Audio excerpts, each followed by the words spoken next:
2 menit lagi. Boleh deh Ibu ngomong. Baik, terima kasih Bu Coba Nisa. dulu. Ya, sebelumnya suara saya terdengar jelas, Bu? Ya, udah Ibu, udah. Ya, saya izin share screen terlebih dahulu sebelum kita mulai.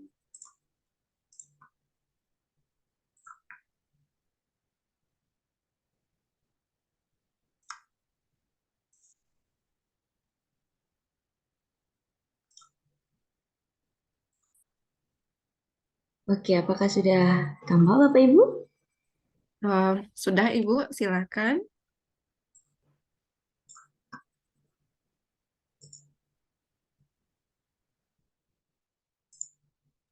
Jangan lupa untuk di-record ya Ibu ya. Terima kasih Bu. Sudah saya cek.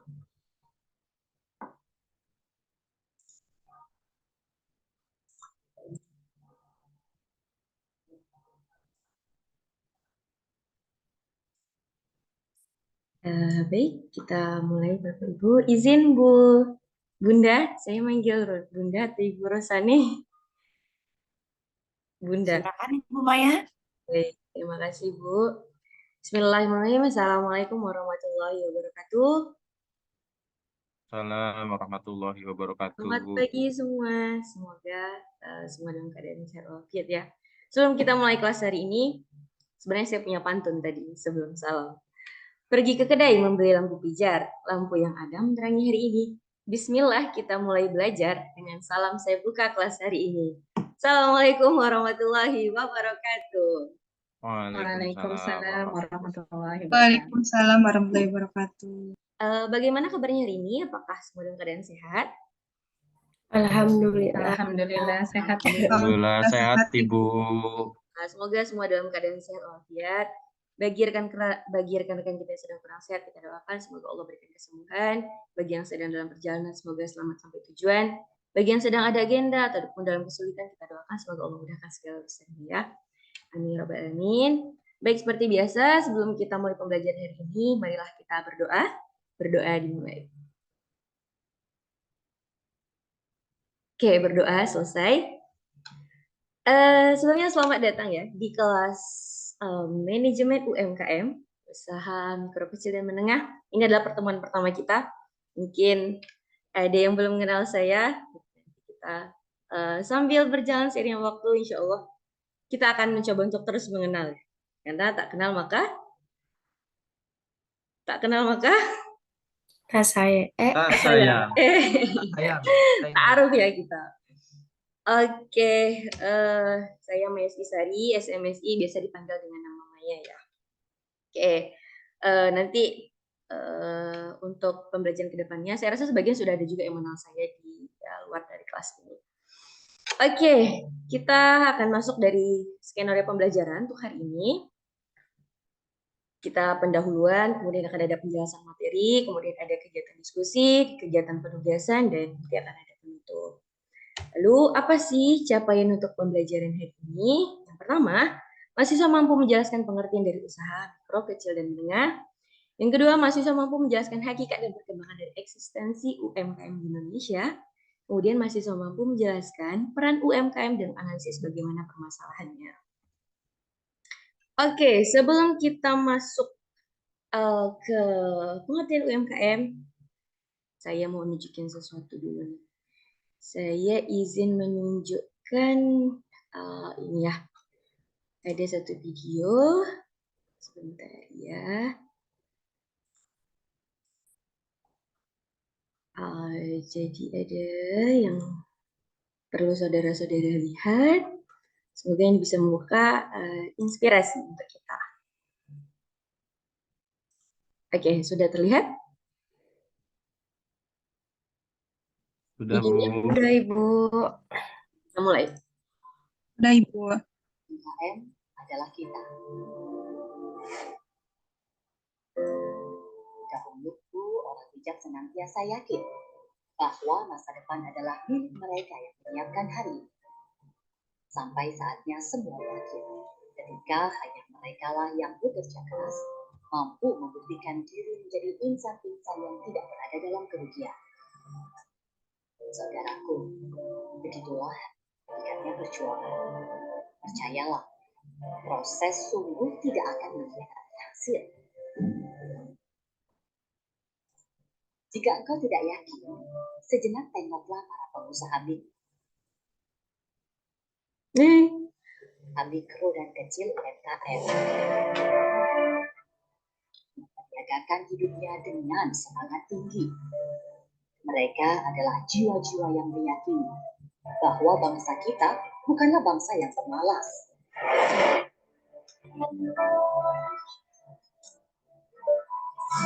Berani karenanya kita menggantungkan diri pada mereka yang terus bergerak, bekerja, memutar roda perekonomian dengan tangan-tangan kecilnya, menjadi tulang punggung yang menunggu faktor pembagi dalam demografi.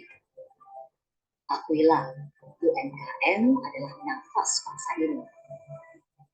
Ada satu masa, bukan sekali dua kali, ketika industri ambruk, pabrik-pabrik menutup operasi, kantor-kantor mengurangi jumlah pegawai, hingga koridor gedung-gedung besar menjadi demikian sepi. Kemana larinya mereka yang tereliminasi jika UMKM tidak menyambut dan memeluk mereka tetap dengan asa yang lebih tinggi? Saat pandemi yang memporak-porandakan kehidupan, jangan mudah lupa bahwa UMKM lah yang menjadi penyelamat bangsa ini. Meski nafasnya juga tersendat, terhantam badai pandemi yang dahsyat, namun para pejuang ini tetap gagah berani, tegak berdiri. Indonesia sepertinya inilah saatnya untuk berpihak pada pilar-pilar kecil yang nyatanya adalah fondasi perekonomian bangsa ini. Saatnya memperpanjang napas mereka dan memulihkan sakit akibat pandemi karena mereka jualan bagian dari pemulihan ekonomi. Memulihkan UMKM adalah memulihkan bangsa. Mereka berhak akan BPUM, subsidi kur, hingga transformasi digital agar semangat tetap laju. Banggakan mereka dengan menjadikannya sebagai bagian dari kebanggaan kita. Banggalah akan karya mereka, sebab UMKM adalah kita.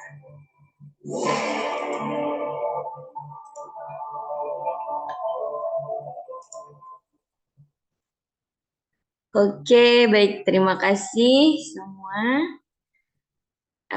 Kita balik ke slide dulu.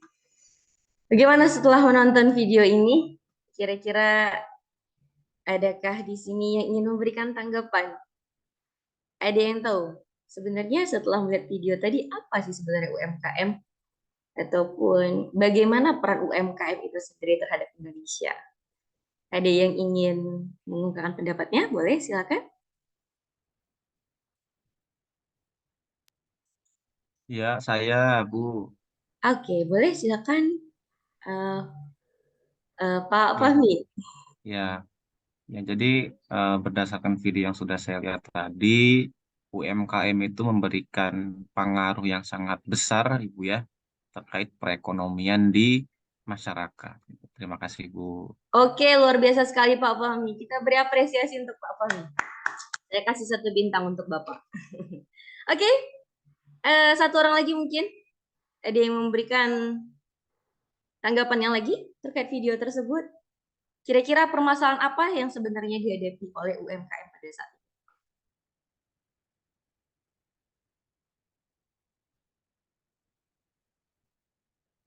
Ayo, silakan. Saya kasih 1 bintang lagi. Masih banyak bintang-bintang. Apa Saya, itu? Bu. Oke, boleh. Silakan Bu Wiranti.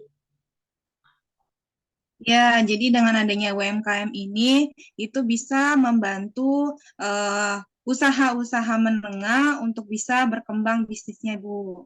Oke, nice. Masya Allah, luar biasa. Terima kasih Bu Wiranti. Kita beri apresiasi untuk Bu Wiranti.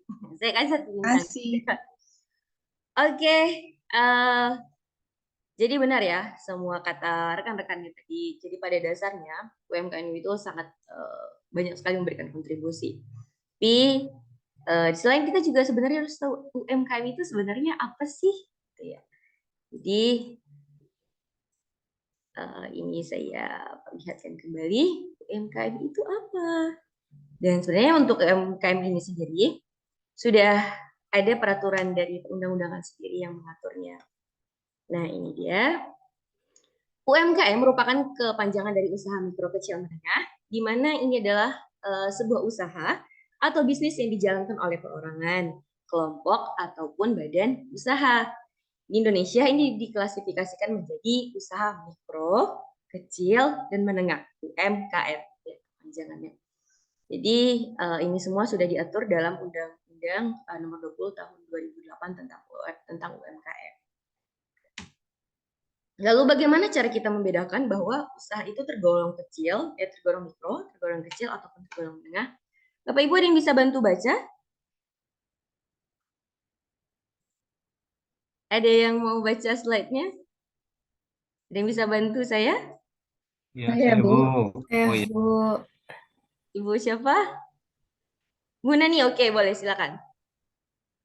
Ya, UMKM mikro itu apabila memiliki aset atau kekayaan bersih minimal sebanyak 50 juta di luar aset tanah dan bangunan dan memiliki keuntungan dari usahanya sebesar 300 juta. Oke. Lanjut, Bu. Sedangkan UMKM kecil adalah usaha yang tergolong usaha kecil, yaitu memiliki penjualan per tahun berkisar dari angka 300 juta sampai 2,5 miliar dan kekayaan bersihnya 50 hingga 500 juta. Yang ketiga, UMKM menengah yaitu adalah kekayaan bersih dari usaha menengah itu di atas 500 juta hingga 10 miliar, tidak termasuk bangunan dan tanah. Kemudian hasil penjualan per tahunnya mencapai 2,5 miliar sampai 50 miliar. Oke, Masya Allah. Terima kasih Bu Nani atas bantuannya. Jadi itu ya, cara kita membedakan ataupun cara kita mengklasifikasikan apakah usaha itu tergolong mikro, kecil, ataupun menengah. Karena pada dasarnya memang ketiga usaha tersebut memang sama-sama adalah usaha yang dijalankan oleh badan perorangan ataupun kelompok. Tapi yang membedakannya adalah dari klasifikasi, banyaknya jumlah kekayaan maupun keuntungan. Kalau untuk dia usaha mikro, itu sebanyak 50 juta minimal. Jadi dari kecil 50 juta, itu dikategorikan sebagai usaha mikro dengan keuntungan 300 juta. Yang berikutnya, untuk yang usaha kecil memiliki penjualan per tahunnya dari 300 juta sampai dengan 2,5 miliar dan juga kekayaan bersih di atas 50 sampai 500 juta rentangannya. Jadi kalau misalnya kita golongkan sebenarnya lebih enak ya, kurang dari 50 itu mikro, terus dari 50 sampai dengan 500 juta itu kecil, dan terakhir dari di atas di atas dari 500 itu masuknya ke menengah. Jadi sederhana sekali. Oke, kita lanjut. Bagaimana sebenarnya hakikat dan perkembangan UMKM di Indonesia? Berbicara tentang perkembangan UMKM di Indonesia, ini tidak terlepas dari satu sejarah yang pernah terjadi di Indonesia yang mungkin tidak akan terlupa oleh kita ya. Itu terjadi krisis ekonomi pada tahun 1998. Pada saat itu Indonesia mengalami kesulitan, di mana tingkat inflasi terus meningkat. Dan pada saat itu, pembangunan ekonomi itu tidak berbasis pada kekuatan sendiri, tetapi bertumbuh pada utang dan impor. Ini menjadi suatu rentan terhadap perubahan faktor eksternal dan membawa dalam krisis yang berkepanjangan. Bayangkan saja ya, kita tidak ada pendapatan. Karena pada saat itu, usaha-usaha itu masih belum berkembang. Jadi kita itu hanya bertumbuh pada utang saja. Seperti misalnya kalau kita ibu rumah tangga misalnya ya, yang ibaratnya kita tidak ada usaha nih. Kemudian ya dari mana kita bisa beroperasi untuk menjalankan kegiatan rumah tangga gitu. Tentu kita butuh makan, kita butuh membeli kebutuhan sehari-hari. Sedangkan kita tidak memiliki uang. Kita terus dari mana datangnya? Ya, ujung-ujungnya kita pinjam ya gitu. Seperti itu kondisi negara pada saat itu. Karena pada saat itu kita tidak memiliki tumpuan ekonomi yang stabil, yang sifatnya lebih kokoh. Kemudian juga pendekatan yang serba sentralistik, seragam, dan hanya berpusat pada pemerintah saat itu. Sehingga menghasilkan struktur sosial ekonomi yang fondasinya itu tidak kokoh. Dan sama seperti ini, setiap perkembangan itu pusat kegiatan itu hanya pada pusat saja, sedangkan di daerah-daerah tidak begitu diperhatikan. Mungkin seperti ada sebuah kesenjangan sosial ya dalam sebuah wilayah seperti itu. Oke, kita lihat dari pelajaran di atas, maka harus dibuat suatu rancangan strategi dan kebijakan pembangunan yang komprehensif dari jangka menengah sampai dengan jangka panjang. Dan salah satu bentuk aktualisasi tersebut dengan muncul wahana pembangunan atau pengembangan usaha mikro, kecil, dan menengah. Itulah sebabnya ataupun asal muasal kenapa ada didirikan UMKM di Indonesia.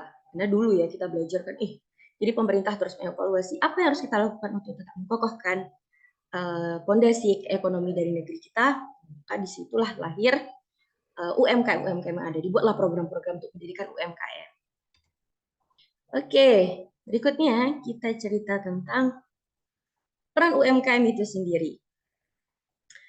Di mana di sini kita sudah bisa lihat ya bahwa UMKM itu sebagai penyangga perekonomian. Selain itu apa lagi Bapak Ibu? Menurut Bapak Ibu, apa kira-kira peran UMKM lagi?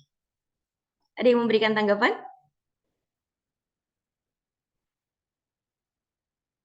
Boleh mau dibaca yang di slide juga boleh, silakan.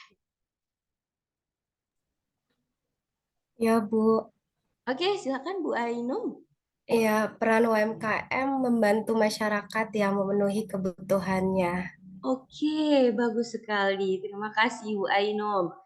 Benar ya, jadi UMKM itu bayangkan saja kalau tidak ada UMKM. Sama seperti yang tadi kita sajikan di video. UMKM itu yang membantu pada saat terjadinya COVID. Dia karena dia sebagai salah satu penyangga ekonomi. Bayangkan saja ketika UMKM tidak ada, maka penyerapan tenaga kerja juga semakin berkurang, akan banyak pengangguran. Pengangguran banyak, apa akibatnya? Tentu tingkat kriminalitas akan semakin tinggi. Di sisi lain, kalau misalnya UKM semakin banyak, dan pendapatannya terus meningkat, itu secara tidak langsung akan meningkatkan pendapatan domestik bruto dari Indonesia sendiri. Dan itu juga tentu akan meningkatkan perekonomian Indonesia. Jadi sangat banyak sekali keuntungan dari adanya UMKM di Indonesia. Ini ya, untuk persentase ini data dari Kominfo, ada jumlah UMKM saat ini tuh 64,2 juta, sehingga lapangan tersedia sampai 99%. Masya Allah sekali ya. Namun di sisi lain, kita melihat memang UMKM itu sangat berperan, tapi pasti ada masalah dalam setiap kehidupan kita. Sama seperti UMKM. Jadi dalam pendiriannya itu tentu ada masalah, di antaranya modal usaha.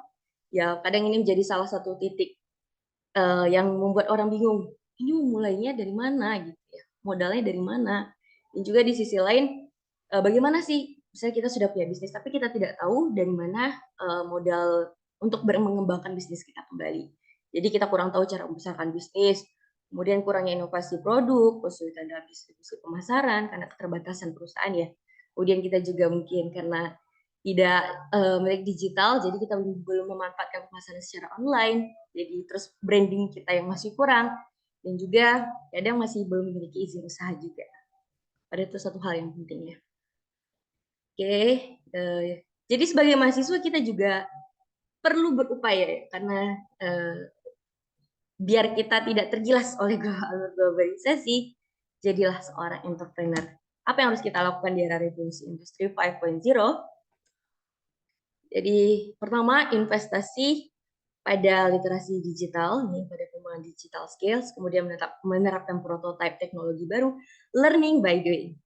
Kemudian pendidikan berbasis international certification dan digital skills, kemudian responsif terhadap industri, bisnis, dan perkembangan teknologi. Oke, untuk saya punya satu quotes. Untuk mendapatkan apa yang kamu suka, pertama kamu harus sabar dengan apa yang kamu benci.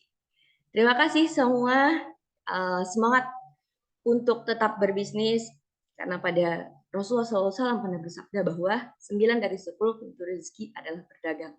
Maka jika kamu ingin kaya, silakan untuk berdagang.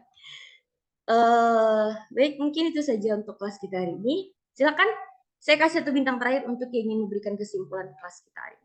Ayo, silakan 1 bintang. Hanya 1 orang saja memberikan kesimpulan. Ayo. Atau perlu saya tunjuk? Oh, saya rasa tidak perlu.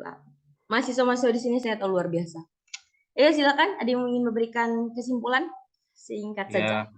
Saya coba, Bu. Boleh, silakan. Ya, jadi kesimpulan yang saya bisa ambil dari pembelajaran ini, bahwa UMKM itu menjadi roda ekonomi masyarakat. Kemudian dengan UMKM juga menurunkan tingkat pengangguran atau ketidakbekerjaan seseorang setelah dia menyelesaikan studinya. Dan kemudian ekonomi juga mampu menjadi penggerak perekonomian di kalangan masyarakat bawah. Mungkin itu Bu Maya, terima kasih. Oke, Masya Allah, luar biasa sekali. Kita beri apresiasi untuk Pak Fahmi. Baik, jadi kesimpulan tadi menutup kelas kita hari ini, silakan dikerjakan tugas. Ada studi kasus yang sudah kita lampirkan, nanti silakan bisa didiskusikan dengan temannya. Jika ada pertanyaan nanti, boleh ditanyakan ke saya langsung. Kita tutup kelas hari ini dengan bacakan hamdalah, alhamdulillah, dan doa. Alhamdulillahirrahmanirrahim. Subhanakallahumma bihamdika, asyhadu an la ilaha illa anta, astaghfiruka wa atubu ilaik. Assalamualaikum warahmatullahi wabarakatuh. Waalaikumsalam warahmatullahi warahmatullahi wabarakatuh. Ya, baik. Kita langsung aja mendengar masukan dan juga saran dari Bunda Rosani. Kepada Bunda, kami persilakan, Bun. Ya, terima kasih Ananda Niska. Ya, kita beri aplausa dulu buat Ibu Maya. Apa kabar Ibu Maya? Alhamdulillah Bunda baik. Bunda sehat? Sehat ya. Ini Ibu Maya dari Riau ya. Iya Bunda. Makanya ada pantun di Oh, awal. Seperti yang Bunda ajarkan ya. Ciri-ciri orang Riau tuh harus bisa pantun ya, Bu. Melayu. Iya, iya Melayu. Kebetulan suami saya juga orang Riau loh, Bu. Oh, Masya Allah. Oke, Ibu. Gimana rasanya tadi, Bu? Udah masuk ilmu-ilmu pekertinya ke dalam implementasi micro teaching tadi? Alhamdulillah ada lah. Sikit-sikit ya Bu ya. Sikit-sikit ya. Karena masih dosen awal biasa Bu ya. Oke. Belum ke Udah seniority. berapa lama mengajar nih Ibu Maya? Baru 3 tahun Bu. Oh, ya. Nggak apa-apa, masih panjang nanti bisa mempertajam ya. Oke, kita minta masukan dari teman-teman dulu. Coba tadi dari Ibu Ainun, saya belum dengar. Silakan Bu Ainun, gimana masukannya kepada Ibu Maya ketika udah lihat tadi proses yang dilakukan oleh Ibu Maya? Iya, Bunda. Terima kasih banyak, Bunda, kesempatannya. Aduh, saya lihat Bu Maya, Masya Allah ya, komunikatif, diawali dengan doa, terus ya hampir tidak ada yang apa ya kurangnya kalau menurut saya ya. Begitu Masya Bunda. Allah. Jadi dari awal proses interaksi kepada mahasiswanya juga menurut saya benar-benar dapat. Jadi saya harus apa ya tadi dijelasin apa ya takut ditanya juga.